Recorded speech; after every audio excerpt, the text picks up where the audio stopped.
కీర్తనల గ్రంథము 52 అధ్యాయము 7 వాక్యము. ఇదిగో దేవుని తనకు దుర్గముగా నుంచుకొనక తన ధన సమృద్ధి యందు నమ్మికయుంచి తన చెడును బలపరుచుకొనినవాడు వీడే అని చెప్పుకొనుచు వాణ్ణి చూచి నవ్వుదురు. తన ధన సమృద్ధి యందు నమ్మికయుంచి తన చెడును బలపరుచుకొనినవాడు అయితే వాడెవడు?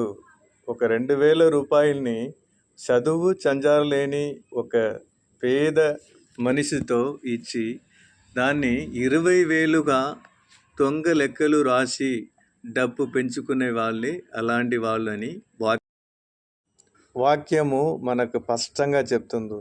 ఈ వాక్యంలో దావీదు రాజు ఏమంటున్నాడు? నేనైతే దేవుని మందిరములో పచ్చని ఒలివ చెట్టు వలె నున్నాను, నిత్యము దేవుని కృపయందు నమ్మికయుంచుచున్నాను.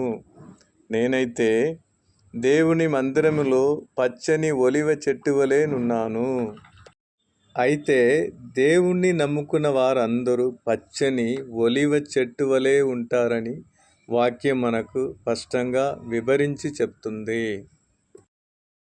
నీ మాట చాలయ్యా, నీ చూపు చాలయ్యా, నీ తోడు చాలయ్యా, నీ నీడ చాలయ్యా, నీ ఉంటే నాకు చాలు యేసయ్యా,